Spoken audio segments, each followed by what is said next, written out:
So now to come right into training camp and to have all the juices flowing, you're getting more reps, you're seeing more team stuff. You're starting to see him flash more, which is awesome, which is what we expect from him. And just want to keep, it's still early. It's been 2 practices, but we just think that the more guys that are new that come in to our system, they get more comfortable, they get used to, the attacking. And we just think he'll just keep getting better. Did you guys see a lot of, untapped potential in him? Yeah, for us, for our scheme, absolutely. Why is that? Why I guess, would this scheme suit him? Just because of his size, explosiveness, you see the power that he has and the length and how he uses his hands. And he's a loose athlete as well. But to go along with the size, he's heavier than you think.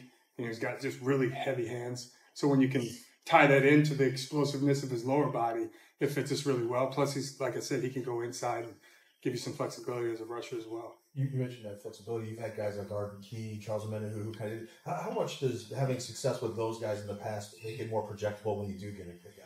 I think everywhere you kind of have to have those type of guys, just like you'll probably ask about the nickels in the corners or the nickel safety or anyone that you need that because you don't dress 90 guys. So you've got a certain amount of guys that are on your roster. So when those guys have that flexibility, you never know. You want those guys to be able to do that. They can plug in and go inside and outside. And not everybody can do it, but when they can, it's cool. It gives them, added value for us, added value for our roster. Nick, what's your early impression of Anderson and Brown, the 2 backup defensive tackles? Awesome. Excited. Really getting after it. It's still early, but they haven't been here too long, but you see the power, you see the explosiveness kind of in their body. Really want to see what they can do as they grow into it. But you've seen the athletic ability along with those heavy hands too, right? Brown, he's coming off an injury, but you don't really notice it because he can still bend and be explosive and use his hands. So we'll just see where those guys go. They're young and they're new to our system too. How have you seen him stop a carryover what he did in the offseason to the first couple of days here? He's really, you could tell he's been studying, been working on it.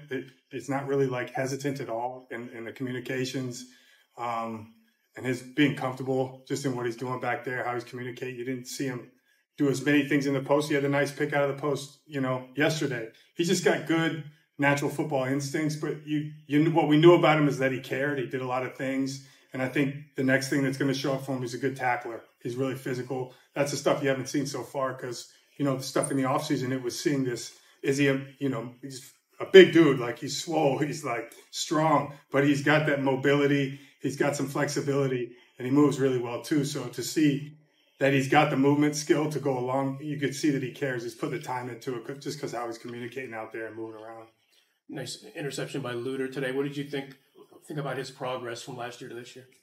It's big because with him, it was the injury, and then he missed a lot of time and it was catching up. And so here it's just the progress. He's got great size, length, and the pick he had today was awesome. He just went up and grabbed it. He snatched it, he high pointed it, took it. And the progress with him is using the size and length that he's got. And he's been doing that. He's got the feet for it. He's built right. He's strong. He's willing. He's a willing tackler. He'll go hit. And again, just progress with him, and you're seeing it. Corner has historically not been that deep of a position group for you guys. This year, it seems like it might be your deepest. How do you evaluate that group and where everything's at there? I think, like you said, it's competitive. The guys that we brought in, I think it was about guys have played, but it's a mentality thing around here. You want them to be, okay, are these 49er guys? And I think I said that in the spring, too. I think kind of everybody has talked about it. We want the guys that fit us, right? Good players. They're tough. They're going to play with the violence that we like. They love football. You can see it.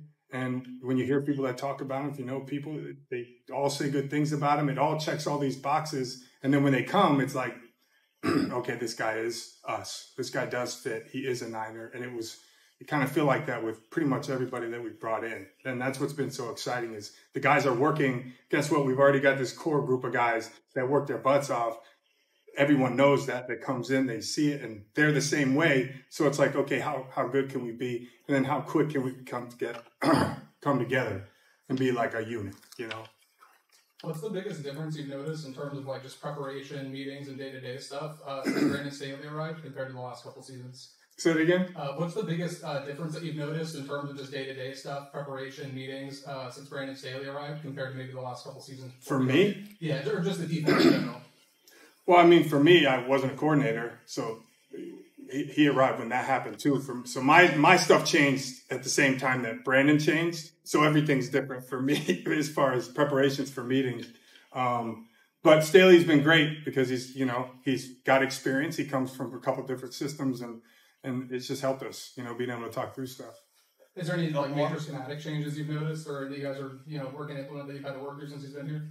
Oh no, we talk through stuff, just talking football, just like I would go talk to offensive guys, but we do what we do, And he may have some suggestions that we talk through and kind of see some things on, when we're studying tapes of other teams and stuff like that. But it's just good to have him. What did you think of the defensive effort today in practice? Were you pleased with it, or are you ever pleased? How do you sort of evaluate practice? I never want to get too high or too low. You're right. Everyone always, that whole saying of it's never as good as you think or as bad as you. That's true, because you can think it's like everything's great, because it's never perfect. There's always something that can be fixed. There was the effort I've liked. I want to watch the tape so you can see everybody, but I think our guys are playing hard. They're communicating really well. I think we fit the run game better today than yesterday. We've been competing outside, covering guys. I think that's been fun to watch, and then competing in the rush too. So we'll see. Nick, how concerned are you about the depth at defensive end? And last year you guys had to bring in Charlton and a number of guys throughout camp. Do you think you might have to do the same thing this year? I hope not. I like the guys that we have. I think they're all working. So I think we have a good group. All right. Thank you, guys. Thank you. Thanks, guys. Hard rain will be next when you